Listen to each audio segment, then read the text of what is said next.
And Barbara there is hosting. So Barb's back. She was gone last week, kind of on a counseling retreat. So we're going to get rolling. Hi, Barbara. Hi there, Ken.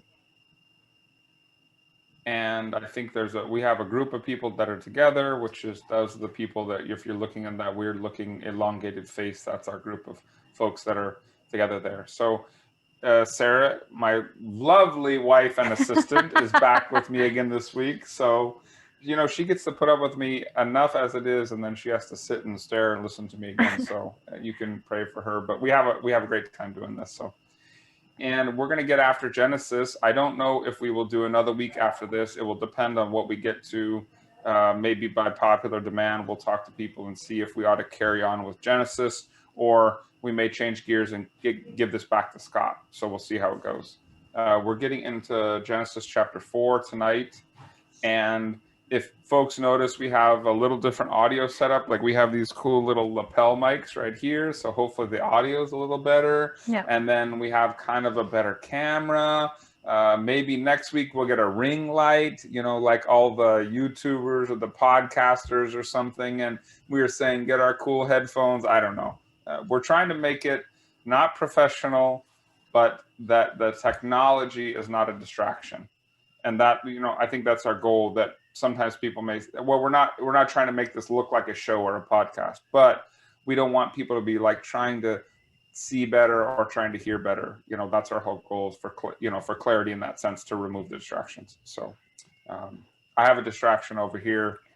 No, that's the case, but I'll try not to be too distracted by her during Bible study.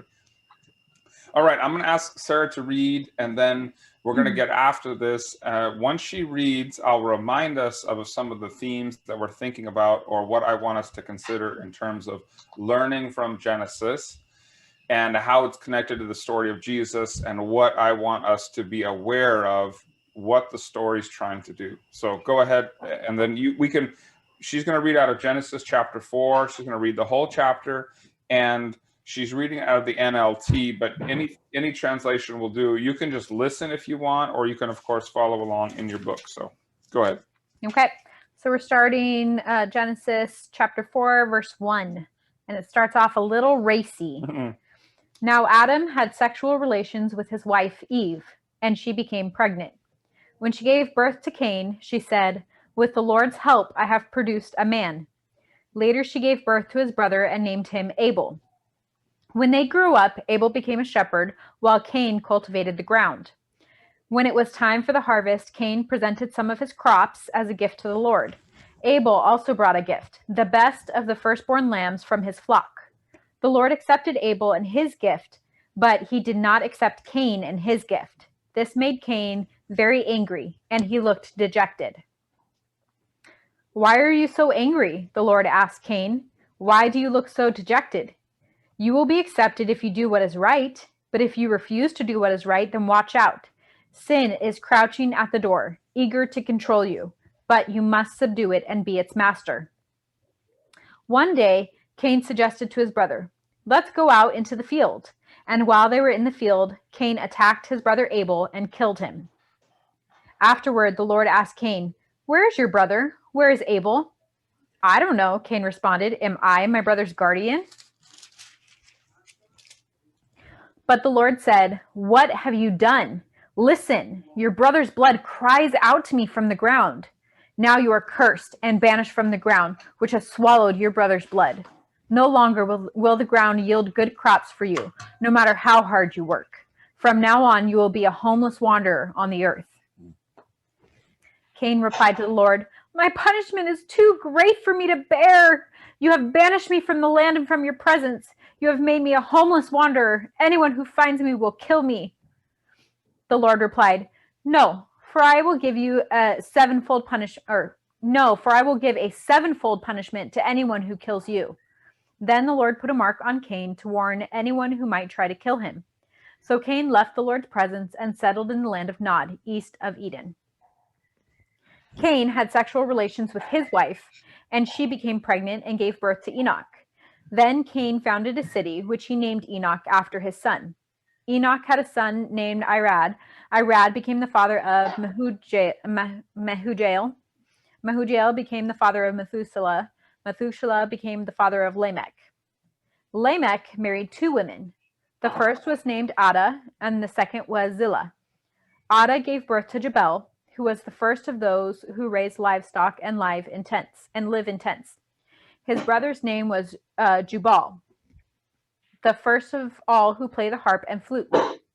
Lamech's other wife, Zillah, gave birth to a son named Tubal-Cain. He became an expert in forging tools of bronze and iron. Tubal-Cain had a sister named Naamah. One day, Lamech said to his wives, Ada and Zillah, hear my voice. Listen to me, you wives of Lamech. I have killed a man who attacked me, a young man who wounded me. If someone who kills Cain is punished 7 times, then the one who kills me will be punished 77 times. Adam had sexual relations with his wife again, and she gave birth to another son. She named him Seth, for she said, God has granted me another son in place of Abel, whom Cain killed. When Seth grew up, he had a son and named him Enosh. At that time, people first began to worship the Lord by name. We could spend a long time. I'm going to kind of go back. Remember that we're not ignoring all of you, but we're trying to have a conversation and replicate what it would be like talking.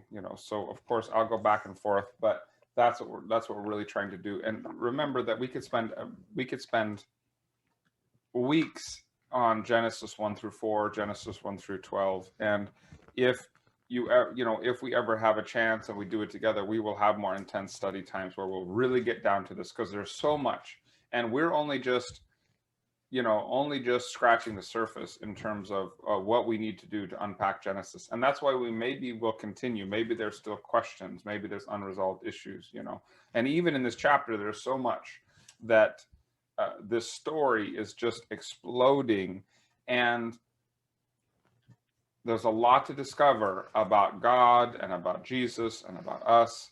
And so we're going to take the right time. I don't want to rush through it, but of course, we can't spend a year on this or something, but we are spending time on it. So I'm not really worried about that. So just some reminders I think that are important and of what we want to do with this. So that the story of Genesis, this is a story, and we're trying to differentiate the difference between truth and fact, and that this is a story primarily based upon truth, and we differentiate that from fact by this. Like if you've ever read an Aesop's fable or a children's book, there's often a moral of the story. Mm-hmm. There's often something that's the deeper meaning, the truly important part about it. And it's maybe friendship or devotion or courage, or in Aesop's fables, it's wisdom, or like the tortoise and the hare. The moral of the story is what? That. No. The moral of the story of the tortoise and the hare, which we've seen a million times, right? But Bugs Bunny did everything, is that slow and steady wins the race. Yeah. Okay.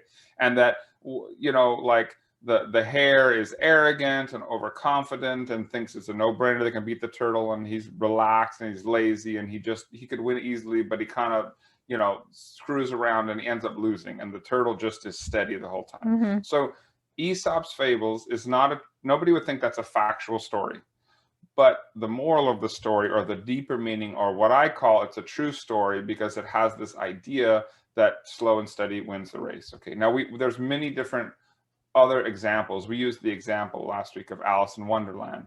It's not a kid's story. It's a very sophisticated, very adult story. And we've turned it into a Disney cartoon, but basically that's a social critique about stealing childhood. That they were making in British society, they were making orphans work for 10, 12 hours a day, especially poor kids and orphans. And they had no life, and they were being taken advantage of. And Lewis Carroll writes this story, and the whole idea of Alice in Wonderland is hurry up, you're late for a very important date, that they were stealing childhood from kids. Well, I tell people that's a true story. It's mm-hmm. not factual. There's no Mad Hatter, there's no Queen of Hearts, there's no Cheshire Cats. So I believe that the story of the Bible is a true story that is not so much concerned about the facts. Mm-hmm. I'll just give an example out of chapter 4. That's interesting. It's like, okay, Cain had a wife. Well, where did the wife come from? the story doesn't seem to be too concerned with that. And so we might come up with some sophisticated theory or doctrine or theology of the church of where that happened, but this story, that's not important, right? And that we have to be real careful to try to do something with this, or to treat this as a textbook, or this portion of the story as, in one sense, a history book, when that's not the purpose of it. It does have some history, and it is important, and there are things about it that are factual, but that's not the purpose of the story. Like they don't, where do these other people come from? Okay, there's Cain and Abel, and all of a sudden they have wives, and those people, where did all those people come from? Well, we're not super concerned with that. The story talks about the creation account, but it gets into some details, and then it goes back to a summary and begins to tell us like the real story that's going on. So we're separating that a story can be true without being factual, and that when Jesus comes later, that of course for a Christian, all this is pointing to Jesus. The whole Bible is, the whole story, all of creation and existence is pointing to Jesus. And, Jesus says, I am the resurrection and the life. Whoever believes in me will have a new life. And the early church says, we're preaching Jesus and his teachings and his preachings, and, that he was buried and he died and he was resurrected on the third day. That's what you believe. He's the Son of God. Well, none of the factual parts of this Genesis story change the outcome. Now, if Jesus didn't die and we were deceived, or it was a trick, or it was a hoax, or he wasn't resurrected, that changes the outcome of our faith. If the world was created in 6 literal days, or figurative days, or a period of time, or, that doesn't change the outcome, right? And so, and Jesus never referred to this, that we have to believe in like the literal truth of Genesis. So Christians have, I think, done some pretty weird and unfortunately wicked things when it comes to translations of the scriptures and ideas about Genesis that get us very far from what the story is getting at. So I'm just saying that's what we're considering when we study this, and that's why we're looking at it from another angle.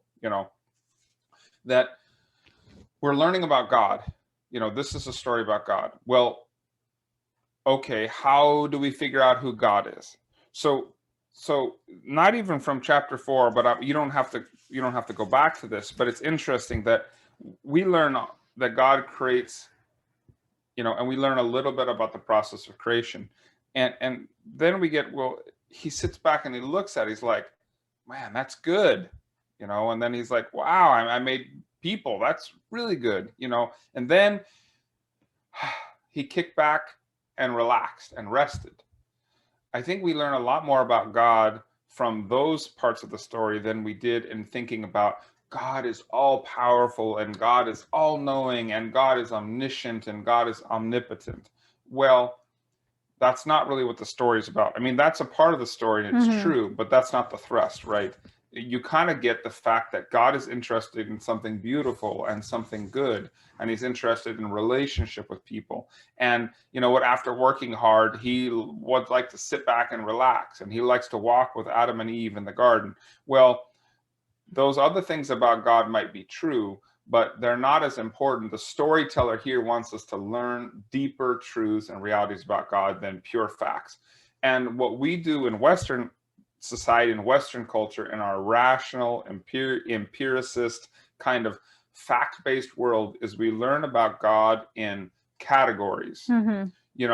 That, and I've gone over them. He's omnipotent, he's omniscient, he's all-knowing, he's all good, he's all powerful. He doesn't change his mind, he doesn't make mistakes. Well, those things may in fact be true about God, but the storyteller here is not telling that story. Yeah.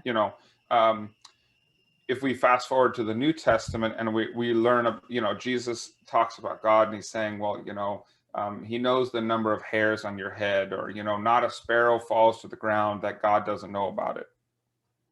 Well, does that mean that God really is going to look at you and care about, you have 7,246 hairs on your head, and you have 45 freckles on your left cheek? And well, does God know that? Maybe.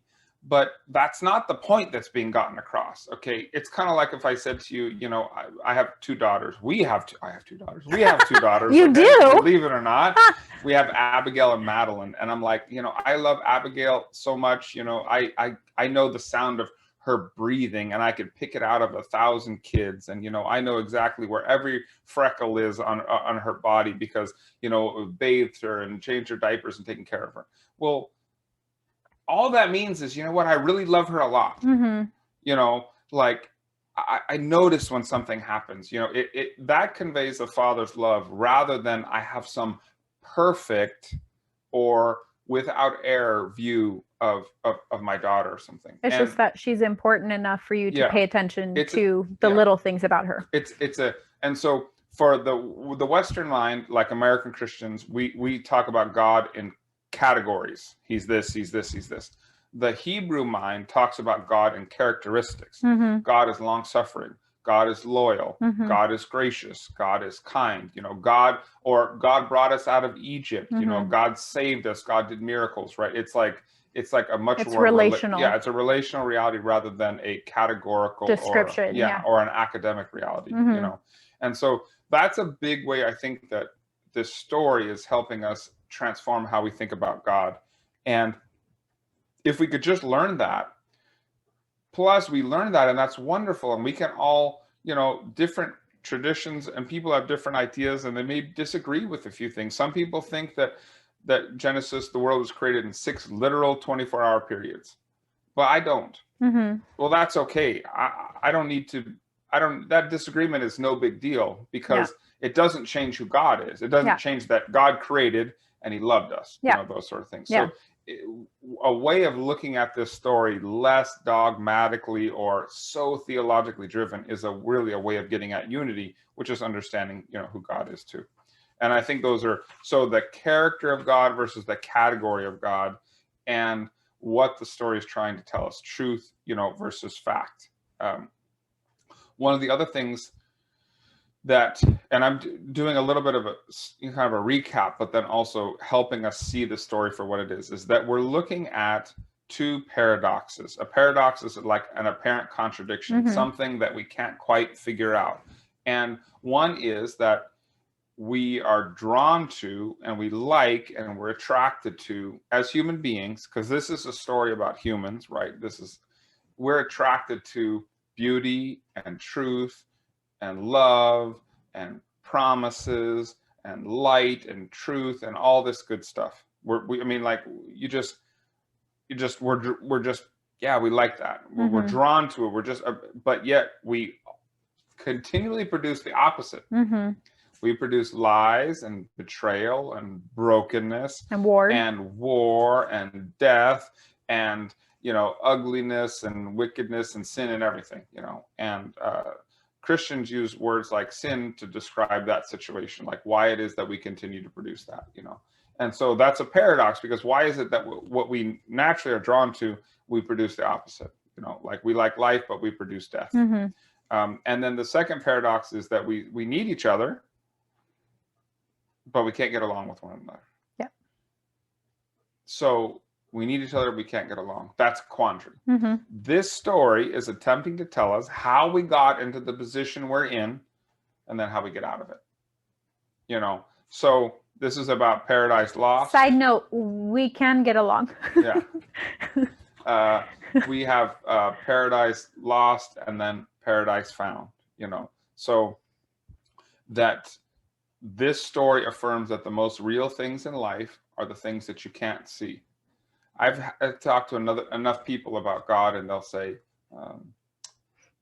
I don't believe in God. I don't believe anything I can't see. Nobody really believes that. They just say that, or they've heard that, right? And this story affirms the most real things are the things that we can't see. This is a story about pride. This is a story about prejudice. This is a story about envy. This is a story about rebelliousness. This is a story about, and the most real things in life we experience are not, we can't touch them. Mm-hmm. Like, I mean, my water bottle, I'm glad I can drink water from it, but I can sense hatred. Mm-hmm. I know pride has ruined a lot of experiences in my life, right? I know what envy looks like. We know what hate and prejudice looks like. And, you know, we know how great love is and how terrible scorn is. You know, the Christian story is one that says, actually, the most real things in life to us are the spiritual realm, the unseen things, the intangible things. That's actually the most real and has the greatest effect upon our life. Mm-hmm. If you've ever had a broken heart, it's a worse experience than any broken bone. Yeah. It just is. You Yeah. know, it's worse than getting a burn on your arm. You Yeah. know. Yeah. There's no point in your body that science could say, okay, that is the soul. Right. And finding out that someone you love betrayed you, that is a far deeper wound than anything, you know, than getting an arrow in your arm. You know, it's so that's a part of also the story, is saying, no, the most real things in life are the things that we can't see. And that's what this story is about, you know. And so once again, that spiritual or the intangible, the unseen is the focus of this story. Mm-hmm. And we don't have to get caught up on the physical facts or something like that. So, and that this is the nature of human beings. The story is trying to tell us that. Yeah. So, and it ought to echo our reality and our common sense, that we ought to read this and we say, oh, yeah, that's how we experience life, you know. And I think that there are aspects of all religious expressions that have points of truth or points of emphasis that are important to them. But if the scripture, if like Christianity is revealed from God, it ought to be completely true in everything that it has to offer, and not just an aspect of it, you know. And so there are some ways and some places, even in some of the Eastern religions, that I think they have a lot to offer, because truth is truth no matter its source, but they don't completely or offer a holistic understanding of life. Yeah. And one of the things is that pain is an illusion. Some of the Eastern religions, especially Buddhism, will say pain is an illusion. Well, I don't think that echoes the reality that we have. Pain is quite real. Physical pain and emotional pain is real. They're probably some of the most real things that we experience in life. You know, and even from a Hindu perspective, all of life is an illusion. So you don't really know if you're awake or you're asleep or you're dreaming. And so then that provides its own problems, but doesn't, to me, be consistent with my own experience. So I'm looking for something that's the complete package, not just part of the package, you know. So this is the story of us that gets after us. And it's like, oh, yeah, Cain and Abel, we don't like being compared to other people. And found wanting. And found that somebody else did better. I mean, that's, you know, like you're at work and, you know, you both are competing for a promotion, and even your best friend gets a promotion. You're a little envious or jealous, you know. We don't like that. We're in competition. We see other people as a threat to us and competition to us, you know. And it's really hard to celebrate the victory, even of somebody that we love and care for. I mean, husbands and wives go through this, that there's drama. If they both work and the wife works more than the husband, well, then there's a threat that they're not celebrating that, you know. And that happens. We know sibling rivalries, and of course, whatever that may be, there's drama on Twitter between this person and that person. If it's, you know, that's a part of the human story. So, and this is the anatomy of a murder. When we're going to get into chapter 4 and dig deep into this, but it's like we're getting down to the things that contribute to the physical murder of a person. That we all, I mean, we've read the news and we've seen the experiences and everything like that, but that's a true story, you know. And that life is all about relationships. That when relationships are ruined, life is crappy. I mean, you can have nothing and you can have a great relationship. You can have great friends. You could have a great wife. You could have great parents. You could have great siblings. Like, and you could be the happiest person in the world with nothing, without a pot to piss in. You know, you don't need to be.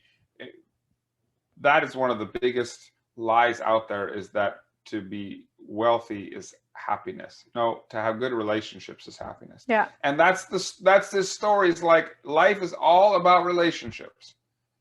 And the story is telling us, and we learn here and elsewhere and with Jesus, how do we have a relationship with God, right relationship, and how do we have a right relationship with one another? Because for the most part, those things are screwed up. Yeah. Life is all about relationships. When relationships are good, life is good. When relationships are bad, no amount of money, no amount of alcohol, no amount of distraction, no amount of fun can really take away the pain of being betrayed or not having any friends or being lonely. It just can't, and that, we look at this story and we say, God saying, hey, the day you ate the apple, as we go back to the beginning of this, you'll die. Well, is that a physical death or a relational death?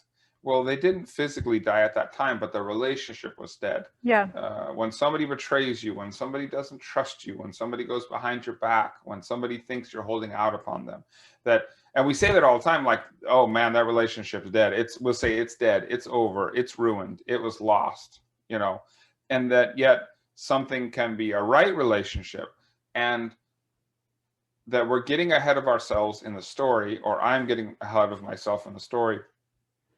So many times Christians say this word and they say, oh, have you been saved? Or I'm saved, or God wants to save you. Like, what the heck does that mean? That is such a meaningless, religious, vocabulary, Christianese. It's like, and then, we talk about the legal, like, what does that mean to be saved? So I'll just give a spoiler alert right now. When the Bible talks about, when Jesus talks about being saved, it means your relationship with God is saved. This story is talking about how it was lost, or how it was ruined, or how it died, right? And Jesus, and we get through everything to learn from Jesus how the relationship with God that was dead or ruined or severed or screwed up can be saved. And we've all had this experience that when a relationship is saved, it's glorious. Yeah. Like, it is, you find a long lost covenant, or you get reconciled with somebody, or, whatever it is, you're at odds with a parent and you get back, or you see two brothers that were fighting and all of a sudden they're not fighting anymore. Yeah. Like, there's nothing better in life than a relationship that was great and somehow it got ruined and then it got restored. Yeah. I mean, is that the best thing in life? Yeah. And when it's not that way, it sucks. Yeah. And we even use that language. We're like, man, my relationship was saved. My wife forgave me. My husband forgave me. My son ran away from home, but he came home. What was lost, what was found, what was ruined is now made right. We are reconciled. So this story, Genesis 1-4 especially, is saying how the relationship with God got screwed up, how paradise got lost, how in one sense that it's dead, and yet how it might be alive again. Yeah. That's and how mankind quickly devolved. Yeah, and that's one sense jumping ahead to where Jesus comes in, but that's how this story is connected to the story of Jesus, is that, and of course, if you're interested, and as I am, and think the most important relationship we have is with God, you would like that relationship to be saved. And you'd like to know, in one sense, if you want to know how something can be saved, you need to know how it was lost. Yeah. So, and we learned the essence or the facets of sin in this story. Like, what is our heart? What is the nature of sin? How do we avoid it? Why are we caught in it? Why are we stuck in that position? Yeah. And it's also good, like you said, we're learning about who God is, and that also helps us save our relationship, because, like, for instance, if I wanted to save my relationship with you, I'd probably come with an offering of cigars. Yeah. Because I know you, I know that that's what you like. And so the story is telling us who God is and what he values. Yeah. So that's a long introduction to what we ought to pay attention to, and maybe some recap of what we've done, but really vital and important, because we want to squeeze the most out of the story. And there's a ton of stuff. So we're going to carry on and see how we do with chapter 4 tonight, and see if it jives with our experience. So here we go. Okay, so now I'm gonna have you read again, and this time I'm gonna interrupt you because I didn't last time, right? No, so, you did not. Okay. Do I have to go through all of the hard to read names again? No, but just we'll start. Now Adam had sexual relations with his wife Eve, and she became pregnant. When she gave birth to Cain, she said, "With the Lord's help, I have produced a man." Later, she gave birth to his brother and named him Abel. When they grew up, Abel became a shepherd, while Cain cultivated the ground.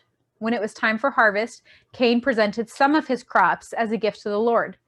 Abel also brought a gift, the best of the firstborn lambs from his flock. The Lord accepted Abel and his gift, but he did not accept Cain and his gift. This made Cain very angry, and he looked dejected. Okay, so we hate being judged. Mm-hmm. We hate being judged, especially when a person's right. This is interesting about humans. And I'm not getting into psychology, I'm getting to the nature of people. Like, as human beings, we are proud, Mm-hmm. and we don't like to be judged. But a false judgment, we can actually like laugh it off. If somebody says something about us that we know deep down in our soul not to be true, it's like, you're really crazy. But if somebody judges us and they're accurate, we've really failed, we've really done wrong, we've really had a shortcoming, we've really been in the wrong, we do not like that confrontation, especially if we know we didn't do our best.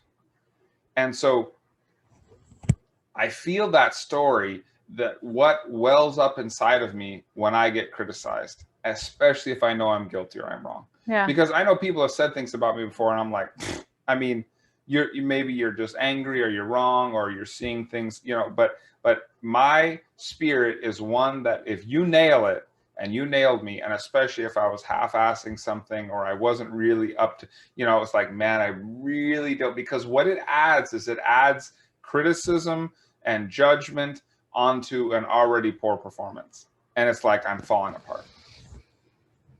Have you ever experienced anything like that? Hey. Yeah. This Bible study is not about me. No, I'm not getting. We're talking about mankind. But does that speak true to your? Oh, absolutely. I mean, Yeah. it's when I've dug in my heels about something, Yeah. and you make a point, and I know you're right. I have to get a bat and beat myself down, because it's just this welling feeling of rejection. So of me rejecting what you're saying, because I don't, not that it isn't true, but I want to convince you that it's not true. So this story becomes true about us, and the nature of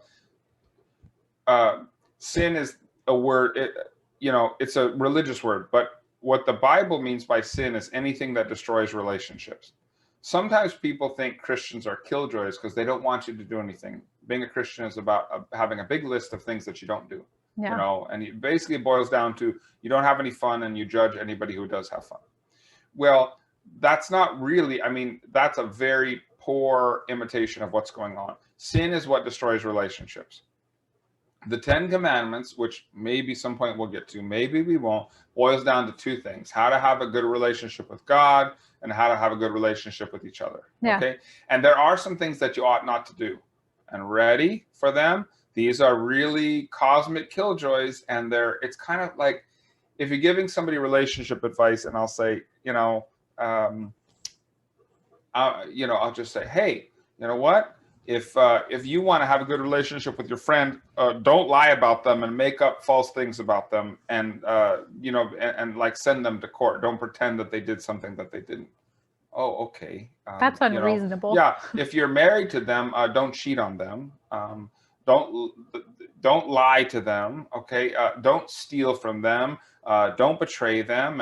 And maybe the list goes on. It's like, that's what it means by bear false witness, that sort of thing. Because like we all know, there's been cases where a person has accused another person of like sexual assault or misconduct, and that person has gone to jail, and it's ruined their whole life and career and family. And it turns out that that person was just being vindictive, and they wanted to get back at them. It was just revenge. Yeah. Well, you know what? Those two people probably don't have a good relationship anymore. Yeah. So sin, biblically speaking, from the mouth of the scriptures and from Jesus, is what destroys relationships. And if you look at the 10 Commandments, you can think that's really outrageous. That's really restrictive in life, and I ought to be able to do whatever I want, whenever I want. But it's not about that. It's about, good relationships are with people that you trust. You don't lie about them. You don't cheat to them. You don't steal to them. You don't bear fault. You don't drag them to court and give false accusations that they stole from you. And then if you follow this advice, you probably have a good relationship with the person, and obviously love them. There's other positive things too.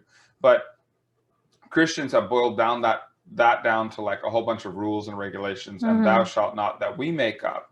But really what it's trying to get us at is like a guidebook to have good relationships and what you should avoid. And it's kind of like, you know what? I think you and I have a good relationship because we don't betray each other and we don't lie to one another and we're faithful to one another and we keep our promises and those sort of things. It's like, I don't feel restricted. Have you killed you yet? Yeah, I don't feel that, right. And we certainly haven't killed one another. So the Bible ends up being real practical. What Christians do with it is another story and what we've done with it. But what's right there is this is a story about the human heart. Who cares if they were named Cain and Abel? This is a true story. And it's about the reality of what we're facing where something like that leads if you don't take care of it. All right. So we're going to, do you want to say something? No. So we've got, first of all, Cain doesn't really give his best. He just half-hearted. Okay.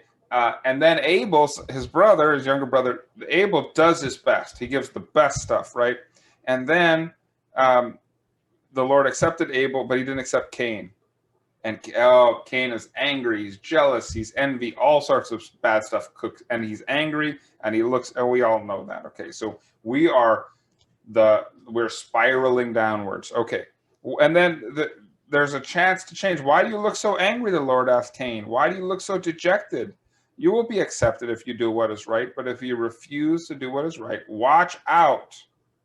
Okay.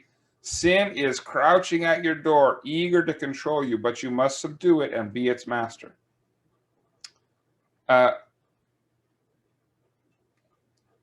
There's more judgment and there's more criticism, but there's still opportunity to turn it around. Yeah. The die is not cast. Yeah. And God's making an appeal. There's still, you can see where this is headed, but there's opportunity. And it's interesting that we actually, and I don't know if anybody knows, I hate like saying know the Greek or something, but John or somebody there, but I think actually here we get this term when God talks, it's the warning. But if you refuse to do what is right, watch out. Sin is crouching at the door, eager to control you. Verse 6, I think actually the real word there is couching at the door. Eager to control you, but you must subdue it and be its master.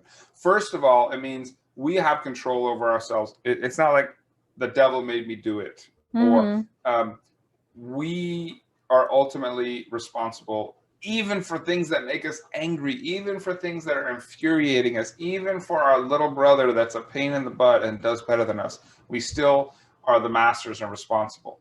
And I think the better word, even we get crouching because we don't know what couching is, but I think it's kind of like, I get the idea that couching at your door is like just sitting and waiting for you. Crouching is like a gargoyle, but couching is kind of like, whatever this bad influence, it's not a devil waiting there with horns, but it's like, you know what? Sin is waiting for you. Yeah. So the outline of biblical usage is to stretch oneself out, lie down, lie stretched out. Yeah.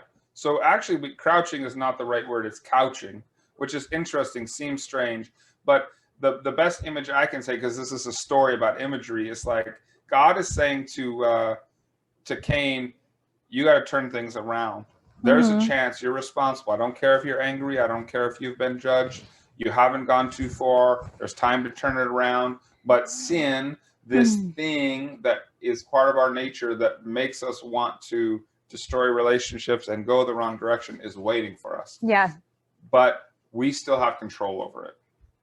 And it's like, yep, it's couching. It's laying right there. And it's just waiting for you. It's looking for an opportunity.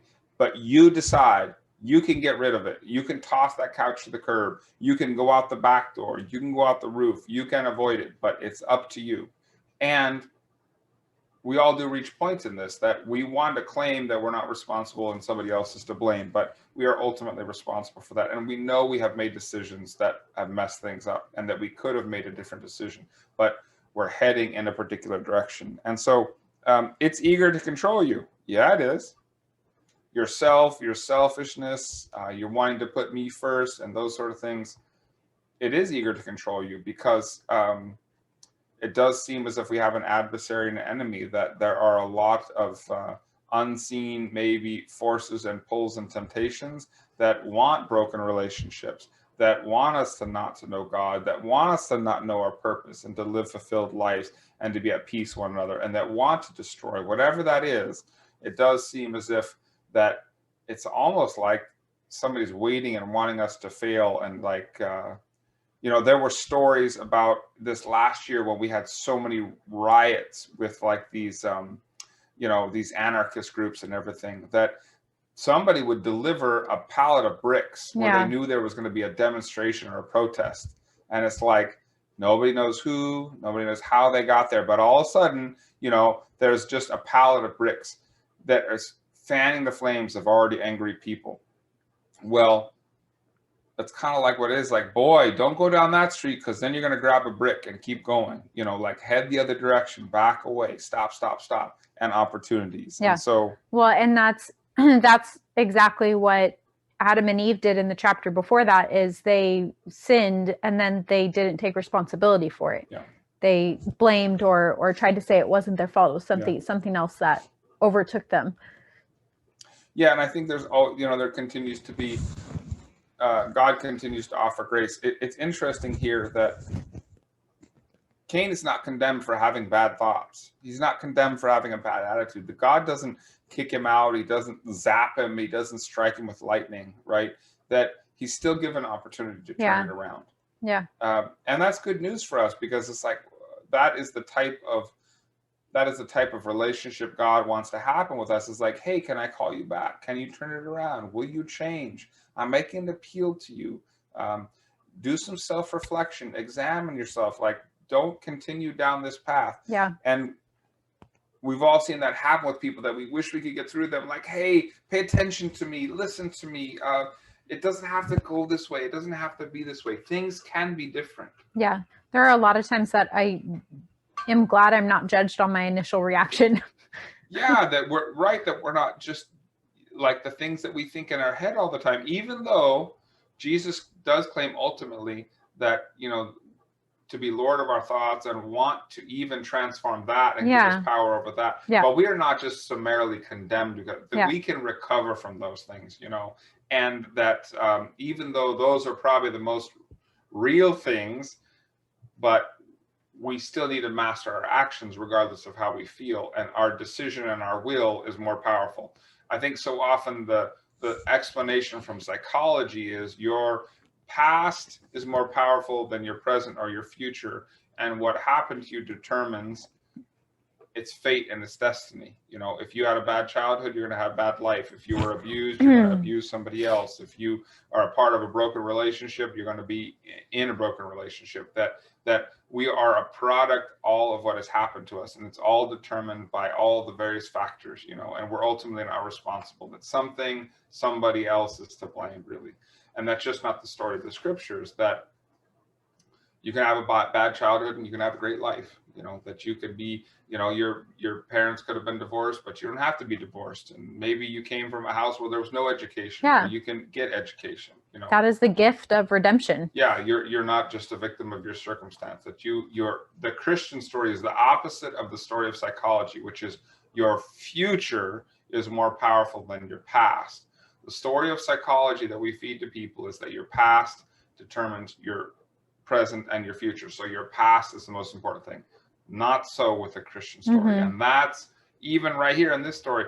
The past thoughts that he had about his brother didn't have to decide what happened in the future. Yeah. In his case, it did, but a lot of times it doesn't. Even the past of his half-hearted gift does not have to determine his relationship with the Lord. Do better next time. There's grace, second chances, right? Mm-hmm. So this is verse 8. One day Cain suggested to his brother, let's go out into the fields. His brother was already dead. Yeah. The decision had been made. that he didn't heed the warnings and he didn't turn around. And he, at this point, wasn't even judged for his feelings or his thoughts, but he's going to get to a place where, he goes too far. And that's also true. I mean, it's like something hasn't happened yet, but it's already happened. Mm-hmm. It's a foregone conclusion. If you don't master sin, if you don't have, look, these words are interesting. It's like, if you refuse to do what's right, watch out. Sin is couching at the door, eager to control you. You must subdue it and be its master. If you don't subdue it, if you don't be its master, if you don't do what's right, then guess what? You have a new master. You have something that's controlling you. You have something that's subduing you, right? And that is when you just give into it and you just, okay, then you invite your brother out to the field. Boom, it's over. So let's go out into the fields. And he attacked his brother and killed him. We've gone from paradise, mm-hmm. beautiful, walking in the cool of the garden, talking with God, knowing all the animals, beautiful, Adam and Eve and everything provided, life on a silver platter, creation, everything, to now we got brother killing brother. Happens all the time. Mm-hmm. There's wars that people go to war and kill brothers, but it happens all the time. This is not an uncommon story, and rich and wealthy families and privileged people and people that have it all made goes wrong. There was an old story back, I think there was the Menendez brothers. This is 20 years ago.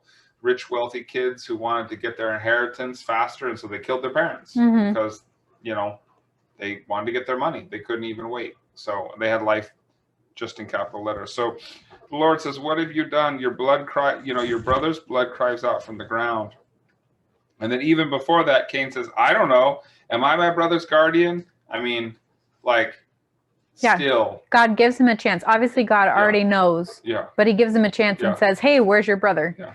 I don't know. Am I my brother's guardian? We get the phrase am I my brother's keeper? Mm-hmm. That's kind of how it's like, I don't know. I don't care.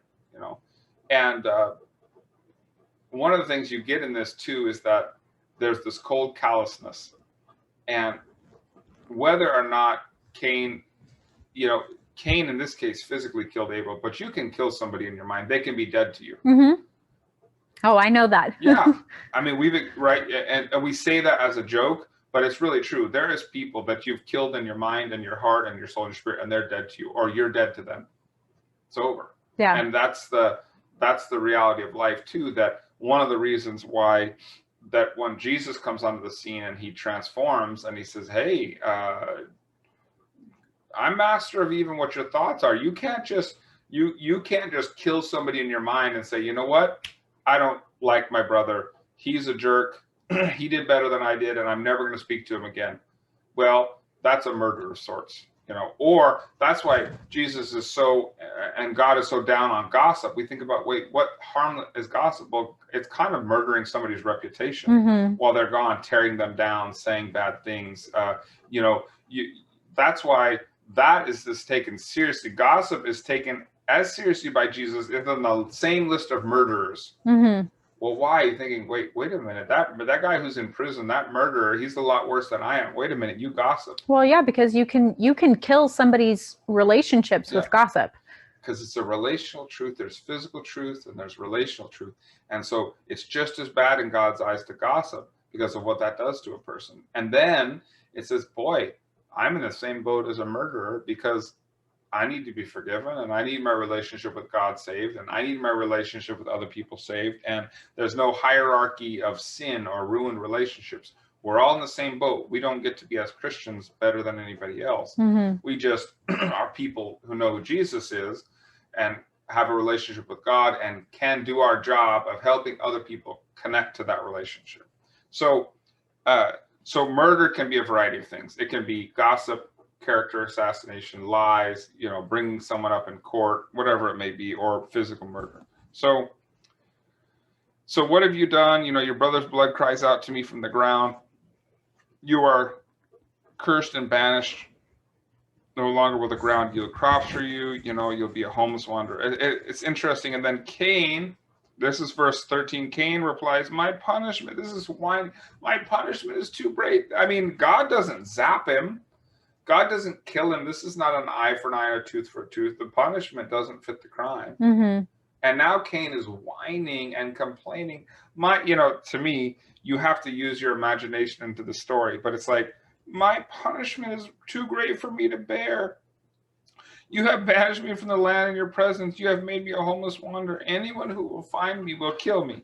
It's kind of like, I imagine him with his wrist. yeah, oh, woe is me. And this is what Adam and Eve do too. And this is what everybody does, is they become a victim. Mm-hmm. Cain just killed his brother, and he's now become the victim. Yeah. Adam and Eve had paradise carved out for them and had God all to themselves, and they ruined it, and they became a victim.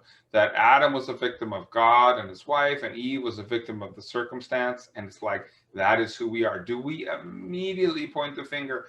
Woe is me. We complain, we whine, we point at other people. We have now made ourselves into the victim of the story when we are really the perpetrator of the crime. Yeah. And the judge of God. With Adam and Eve, they judged that God didn't provide for them. Cain is judging that God is unjust. Yeah. And we also live in a society that is professional at helping people figure out how they're a victim. Mm-hmm.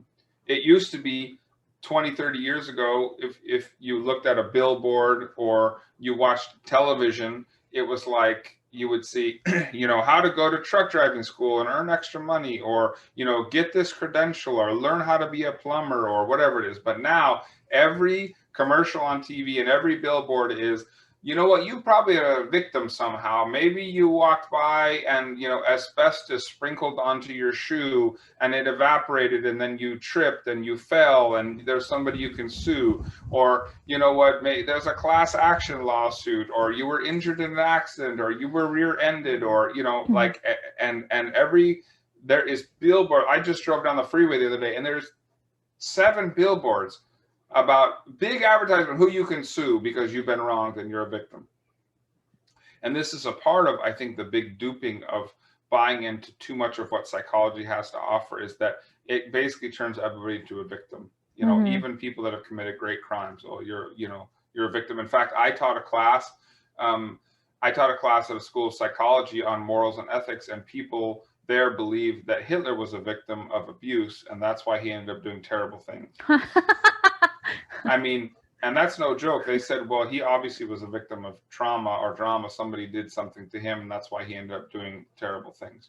So we're professionals at making a victim out of everybody, and nobody's responsible, nobody's to blame, and making a victim out of ourselves. And these are, Adam and Eve and Cain are really a subtle attempt. Like, we can turn, boom, I just killed my brother, but now I'm the victim of an unjust, cruel judgment to me, and but even then, God provides grace. I mean, even then, it's kind of like, wow. But I think that you could categorize the heart of the human spirit, the essence of sin, how this story talks about us, in the propensity we have to not take responsibility, to blame other people, and to find a way to turn ourselves into the victim. And that's one of the reasons why Jesus' story is so triumphant and wonderful. Jesus says, nope, I'm the only victim. That's my role. Don't take it from me. Mm-hmm. When we get to Jesus, Jesus is the victim. Jesus is the innocent lamb. Jesus is the guy that is blameless. None of the rest of us are. And we're professionals at trying to play the victim, but Jesus takes upon that role for all of us and realizes, no, we have been the victimizers. We have been the perpetrators. We have been the criminals. We have been the people that, and we own it. Yeah. To varying degrees, no doubt, but that we own it. And that Jesus has the role of victim. Let him play his role, So, wow. It's crazy. So Cain whines. He turns himself into a victim, and yet God still gives him grace. The Lord says, I'll give you, he protects him, and he puts it out there and says, don't do anything to this guy. I'll protect. So even after all this, even after God warning him and trying to get through to him, And even after him going ahead and making this decision and killing his brother, and then whining and complaining and trying to be a victim, then God still gives him grace. Yeah, I mean, it's amazing. that he doesn't just zap him on the spot, or then when he complains, he doesn't that, I just be like, sorry, we're done. I don't know. I don't have any time for this. I mean, my gosh, I warned you and you didn't. And there you go. You killed your brother, and then you're going to try to make yourself out to be the victim. But God somehow, thankfully for me in my own life, still gives grace. And then, we get to another really human of stories, which is the story of Lamech. And so we live in Gardena in South LA. It's an okay neighborhood, but it's not always the greatest. And there are gangs that are a part of the neighborhood. And there's some places that are not the best to go, And my dad used to tell this story about, we have become friends with a lot of the neighborhood guys, and some of them have been involved with gangs. And my dad was walking with one of the guys just right here on our local main street. And they're just walking down the street, and a car pulls up, and the guy my dad was with, his name is Jeff. The car pulls up, and a guy looks over, and Jeff just kind of nods at him, like, okay, and just acknowledges him. The guy acknowledges him, and he drives off. And my dad says, "Did you know him?" And Jeff says, "No, I didn't know him, but I knew he was a gangster, and if I didn't acknowledge him, he might have shot us." What? Yeah. You could get shot for not nodding or acknowledging somebody that you don't even know. Yeah. That's called vengeance sevenfold or 70-fold. And so here's what Lamech says, and he's boasting. "I have killed the man who attacked me, a young man for wounding me. If someone who kills Cain is punished 7 times, the one who kills me will be punished 77 times. Well, this is the cycle of vengeance, the cycle of revenge, the story of, you tagged on, this is the story of gangs and revenge and everything that never ends, which is, you tagged our block, well, we're going to tag 3 houses. And then, you beat up our guy, we're going to beat up 2 of your guys. And then, you sent our guy to the hospital, and we're going to send 2 of your guys to the hospital. And then you stabbed our guy, well, we're going to shoot your guy. And, you did something, so we're going to go kill your family. I mean, that's what the drug cartels do, or something like that. That it's like, well, you don't tattletale on the drug cartels because they're going to come and take out your whole family. Yeah. Oops. This story, Genesis, is talking about how we get there, how we can get there, that's the nature of the reality of the world in which we live in, the essence of sin, the essence of broken relationships, the boasting in revenge, the fact that revenge is something that always escalates. And so this story always rings super true to me in terms of how it assesses the condition that we're in. It can seem kind of bleak, and it kind of is bleak, but it's just not the end of the story. It's the beginning of it. And so we have to look for those things. And then, I can offer and tell people, and I say, you really ought to consider the Christian story, because it's truthful, it's accurate, it captures the essence of sin, it captures my heart and yours. It talks about things like revenge and vengeance. It says the most real things in life are the most real things in life. It says you can murder somebody in your mind, and that you ought not to do that. And it tells you, that life is about relationships. And when those are good, life is great. And when life is bad, and it lets you know how to get back, because, that's the other thing, is that this story is, then we continue for God trying to now regain what was lost in the garden, to get the right relationships, to find a way back, because he seemed to have amazingly and graciously created us to be in love and relationships and partnership with him, just like he is with Jesus and the Holy Spirit. And God is trying to regain what was lost, and then nothing works. Promises and covenants and and all these things, but it doesn't work. So what does he have to do? Jesus has to come to save our relationship. And that's all about God dying to himself in order to regain relationships. So how do that's the next question, is like, how do you get back into relationship with somebody that you've done irreparable damage? If I've done something terrible to you, if I've cheated on you and been unfaithful to you, I could buy you a diamond ring, I could buy you a house, I could grovel at your feet, I could beg, but if you don't want me back, it's over. The relationship is dead, we're done. The only way for us to restore a relationship is for you to forgive me. Yeah. And for you to say to me, I still love you and I forgive you for what you've done. I don't remember it anymore. I don't associate you with that. And I am dying to myself. I'm not so important that you couldn't have done this terrible thing to me. Can we be back in relationships? Yeah. Or when I've done something wrong to you, all the power transfers to you, and you and only you can decide. I cannot make you take me back. I cannot make us reconcile. So God becomes the injured party, the victim of the story, and he's the one that says, you know what? I love you. It's okay. Your status with me is that you're forgiven, and I'm dying to be in a relationship with you. Let me demonstrate that. How can I let you know how much I love you and care about you? Maybe this. I'll send my son and let him sacrifice so that I can demonstrate to you how much I loved you. And maybe then you'll believe me and we can be back to where we started to.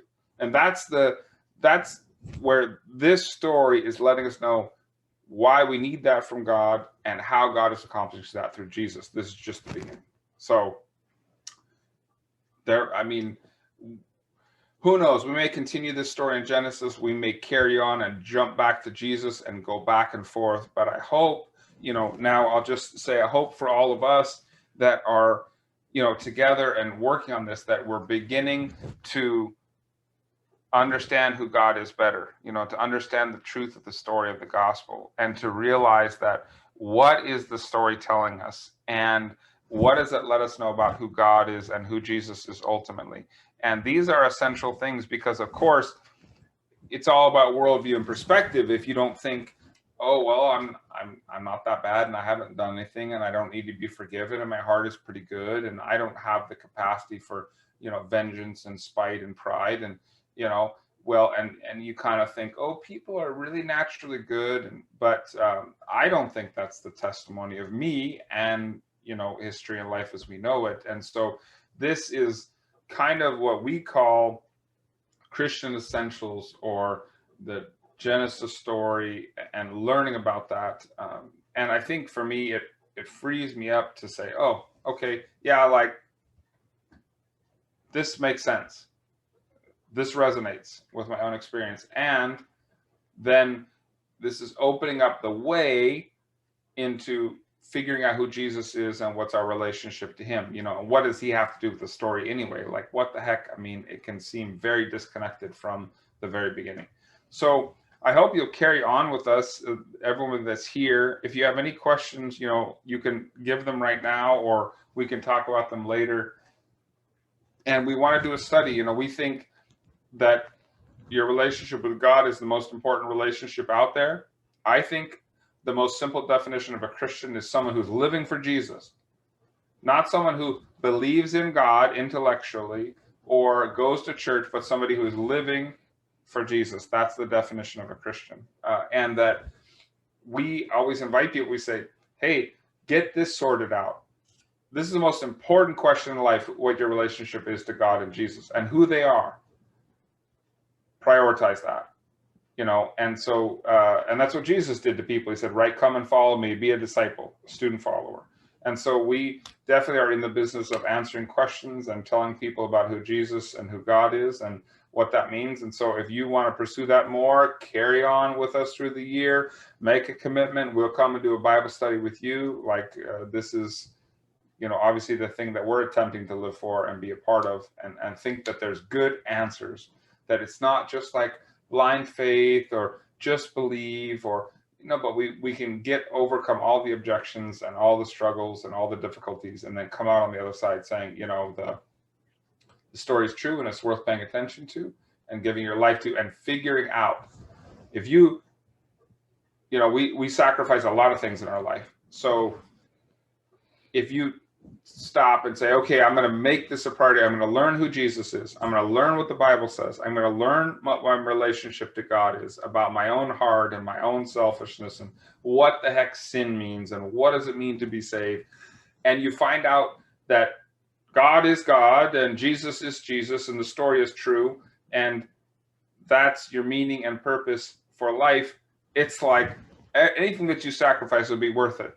And if it's not true, you go on with life, and we carry on. So anyway, that's we'll see you next week. If you're around on Sunday, come visit us for our Sunday morning Bible study. If you have questions, please, there's no question that would be offensive or wrong. People have been told, if you have enough faith, you won't have any questions or doubt. Stupid. I'm sorry. There are stupid questions, of course, right?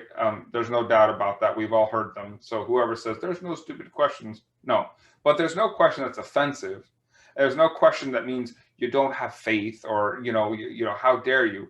That I definitely don't believe in. But anybody who says that you just need to have blind faith or just believe, or that if you have questions, that there's something wrong with that, that's ridiculous. Well, and we know that people have different backgrounds. And so maybe there's something that would seem like a simple question to somebody else, but you have never gotten a foundation for. And so that's, in that way, correct. I don't think that there's stupid questions. Yeah, I mean, I'm just more of You're going to discourage people from asking questions. More of the thing, what I'm saying is what we do with questions sometimes, what the church does is they discourage skepticism, doubt, and inquiry and digging into it. And they just say, well, that means you don't have enough faith. That's stupid. There's nothing like that in the scriptures. And I think that is off-putting to most people. And then they just don't say anything, and then they doubt secretly, and then they just go off and do their thing or something. So anyway, I'm looking, because I try not to stare at the screen the whole time, because I have a beautiful lady to stare at. But a beef, it's great to have you. Abigail Parker, glad you were here. Ken, Bulldog, my dad used to call him Bulldog, and Deerham, John Bang, Jonathan Lopez, U693CL. No, I'm just kidding. Miriam and Amelia. It's really encouraging. We're honored by you guys being here. Please feel free to pursue anything more, to talk. If you're interested in any type of more formal study or something like that, let us know. We'll do it. We'll make it happen. So otherwise, we're gonna sign off. So thanks for coming, everybody, and good night and good luck. Thanks for the flexibility, in terms of letting us work with you guys and set up a meeting. Now that we muted everybody, it's really silent, so which is fine. So if you want to sign off or say goodbye, guys, thank you so much. Jonathan, were you trying to say something? Can you guys hear me? Hello? Yeah, we can hear you. Yeah, we can hear you. Oh, okay. For a second, I was like, "What's going on there?" I don't know. Are we not able to hear it? And let us know. I think Jack and Sarah let us know how can hear you. I think Jonathan was saying something and Barb responded, but I don't think I can hear it. Hello? Go ahead, Jonathan. Barb, can you say something? I'm talking. Oh. Okay, just so everybody knows. Can you hear me? Yeah. Yes. Give me a thumbs up, somebody. Give me a saying yes. Okay. So what happened is somehow we can't hear any of you. So if there's any questions or comments, we don't know what they are. So there we go. I was just going to say, let us know how the format works, the technology, the audio, the video, but you can't. So text us or something like that. If there's anything we could do to improve the experience. Oh, we can say nasty things. Let us know via sign language or a text message. But I have no idea how at some point we lost any audio. Yeah, we had it at the beginning. So we were hearing you. So, okay. All right. Thanks, everybody. Good night. We'll see you soon. I'm going to stop pretending that I might be able to listen to anybody. So, bye. Anyway, all right. We'll see you maybe on Sunday, Jonathan. Thank you. Yeah. See you, Deerham. Bye-bye. Bye. Good to see you, Abigail Parker. Hi, good to see you too. Sounds good, Barb. Sorry about that. I was typing something out and I was like, oh wait, let me take this off. I was just saying thank you guys for letting me join you guys. And we enjoy having you be a part of things. So All right. Well, thanks for the invitation as Okay. always. And I think I'll catch you guys maybe the next Sunday, just because Okay. I just want to give a little bit of time more for things to, I to guess, settle down. Okay. yeah, just to settle down a bit. All right. Well, it'll be Super Bowl Sunday, so you know. Oh, I see. Okay. Hopefully you guys are Oh, hosting. but it'll be great. We'll be here. Okay. Cool. Thank you. Okay, we'll see you. All right. Bye. Take care. Yeah, I'm going to request more Sundays to be there. So yeah. I'm gonna. Hey, when do you have an appointment yet? Yeah, I still have the appointment on June. There is no moving, and I think it's not going to be any day available before because I've been delayed since June last year. So yeah, I think it's going to be hard to get a date soon. So Yeah.